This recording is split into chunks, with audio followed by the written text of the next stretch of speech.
చూస్తా ఉన్నారు, ప్రజలు కూడా గమనిస్తా ఉన్నారు.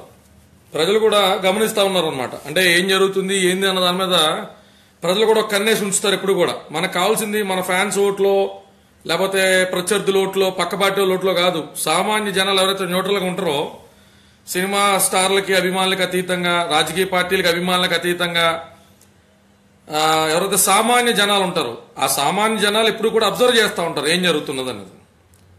నిన్న ఒక మహాసాధ్వి, ఒక మహాప్రతిభత శిరోమణి, ఒక మహా గొప్ప యోగురాలు, యోగు పొంగవరాలు, ఒక మహానటి, ఆమె ఏదో మాడారని చెప్పి మన కుర్రలు బాగా డీల పడతా ఉన్నారు.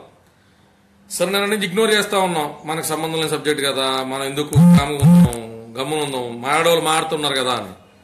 కానీ ఇక్కడ నేను ఆ మహాసాధ్వి, మహాప్రతిభత, మహా ఉత్తమురాలు, మహానటి, ఇంకా గండ బేరుండాలు కూడా ధరించి అసలు మామూలు వాగ్దాడి కాకుండా ధారణాశక్తితో ఎడాపెడా 10 పేజీల డైలాగులు కూడా చెప్పగలిగేటువంటి మహానటి గురించి ఏదో మాడడానికి రాలా. నాకు ఉపోద్ఘాతాలు, నీతులు అవన్నీ నా వరకు నేను పెట్టుకుంటా, ఎవరికి ఎప్పుడు వల్లించను. కారణం ఏంటంటే శ్రీరెడ్డి ఉదంతం జరుగుతున్నప్పుడు నేను చాలా బాధపడ్డా. అంటే ఎవరైనా ఆడదే కదా, ఆశగా ఎదగాలి, సినిమాల్లో నటించాలి, ముఖానికి రంగులేసుకుని తెర మీద నేను కనిపించాలనేటువంటి ఆశతో తల్లిదండ్రులు వద్దమ్మా అని వారించినా కూడా పాపం బయటకు వచ్చి ఇన్నాళ్ళు ఇబ్బంది పడ్డది కదా. సినిమా అవకాశాల కోసం వెళ్తున్నప్పుడు ఆ అమ్మాయి ఆశని అవకాశం కింద మలుచుకుందాం అనేటువంటి విధానం అనేటువంటి తప్పు కదా. ఎక్కడో మన సొసైటికల్ గా లోపం ఉన్నట్టుంది. మీతో సహా చాలా మంది మగవాళ్ళు మైండ్ లో ఆ రకమైనటువంటి లోపం ఉన్నది. పురుషాధిక్య ప్రపంచంలో పెరుగుతున్న మనం ఖచ్చితంగా రానున్న తరాలకైనా సరే మంచిని అందించేటువంటి ఉద్దేశంలో ఈ అమ్మాయి ఉద్యమం ఏమన్నా మలుచుకుంటుందేమో అనుకున్నా. సరైనటువంటి ట్రాక్లో వెళ్తుందేమో, ఖచ్చితంగా ఒక పాజిటివిటీ తీసుకొస్తుందేమో, నూతనంగా ముఖానికి రంగులేసుకుని సినిమాలో నటించాలని వచ్చేటువంటి యువతలకు ఒక భరోసా కింద ఈ అమ్మాయి ఏమన్నా నిలబడుతుందేమో అని నేను చాలా ఆశపడ్డా.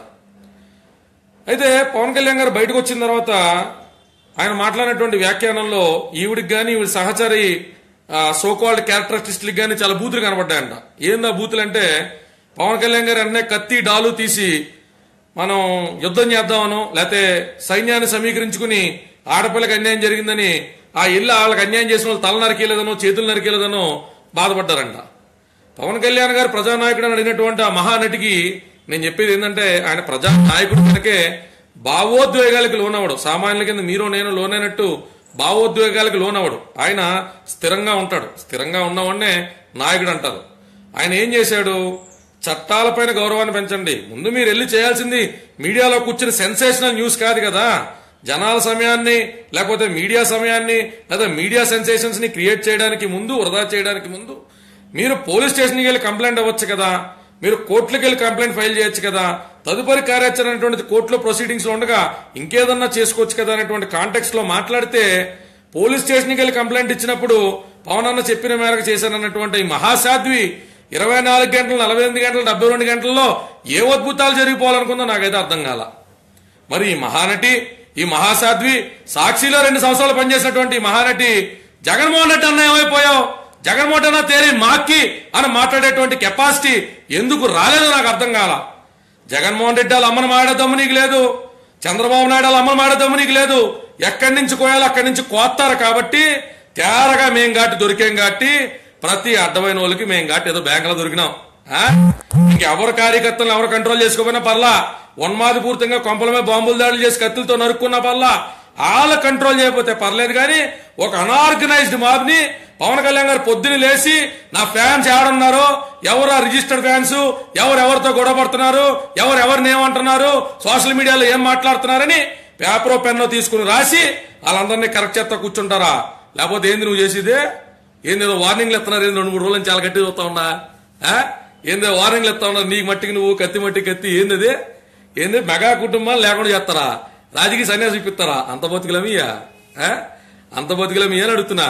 పెద్ద పెద్ద మాటలో, స్థాయికి మించిన మాటలో మాట్లాడరాదు. నీ ఉద్యమం దేని చేస్తున్నావు తల్లి నాకు అర్థం కాల. ఏంది నీ ఉద్యమం? ఉద్యమాన్ని నీరు కార్చకూడదా? ఇప్పుడు రాజ్ తరుణ్ అనే డాక్టర్ తెలుసా నీకు? రాజ్ తరుణ్ అని అక్కడోడు సినిమాల్లో చాలా ట్రై చేశాడు అంతకుముందు. ఎవరికి తెలుసో తెలియదో రాజ్ తరుణ్ కావాలని ఎంక్వైరీ చేసుకోవచ్చు. వైజాగ్ నుంచి రకరకాల ప్రాంతాల నుంచి ట్రై చేస్తే సినిమా అవకాశాలు రాకపోతే ఆయన నీళ్ళ రోడ్డు ఎక్కలా. ఏం చేశాడంటే షార్ట్ ఫిలిమ్స్ తీసుకున్నాడు. షార్ట్ ఫిలిమ్స్ ద్వారా తన ప్రతిభను చూపించాడు. నా ప్రతిభ ఇదిరా అని చూపించాడు. షార్ట్ ఫిలిమ్స్ నుంచి కూడా తన ఇన్కమ్ ఈల్డ్ చేసుకున్నాడు. తనగాని వైవాహర్ష అందరూ కూడా షార్ట్ ఫిలిమ్స్ అనేటువంటి ఆల్టర్నేటివ్ మెథడాలజీలో ధిక్కరించబడ్డటువంటి వాళ్ళ టాలెంట్ ని స్వీకరించే విధంగా, నీకు అర్థమయ్యే భాషలో చెప్తాలే, ధిక్కరించబడ్డటువంటి టాలెంట్ ని స్వీకరించబడే విధంగా ఆయన మలుచుకున్నాడు. ఇలా చాలా మంది మహామహులు చేదరించుకోబడి సినిమాల్లో అవకాశాలు ఉన్నాయా మొఖాలు అద్దాల్లో చూసుకోవడం వాళ్ళు కూడా టాప్ మోస్ట్ పొజిషన్స్ లో మన భారతదేశం మొత్తంలో కూడా ఉన్నామని చూసాం మనం.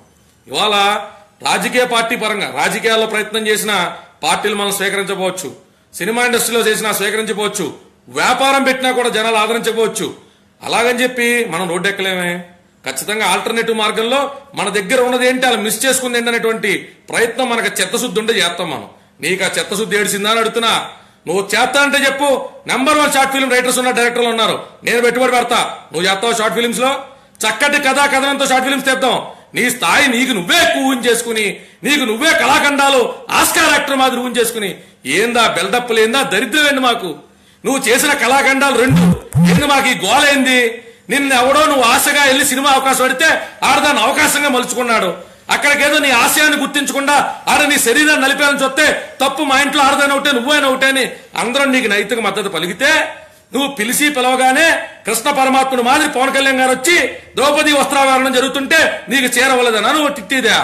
మాకి తేరికినా నాకి చూద్దా ఏం మాట నువ్వు? సిరడ్డి చెప్పు నువ్వు తీయడం కాదు, పెడేలు మన అదే దవడ మీద కొట్టేస్తే నీ వెనకమాల సపోర్ట్ ఇచ్చినటువంటి కోదండరామ్ గారు వస్తారో. ఇదేనా ఉద్యమం అంటే?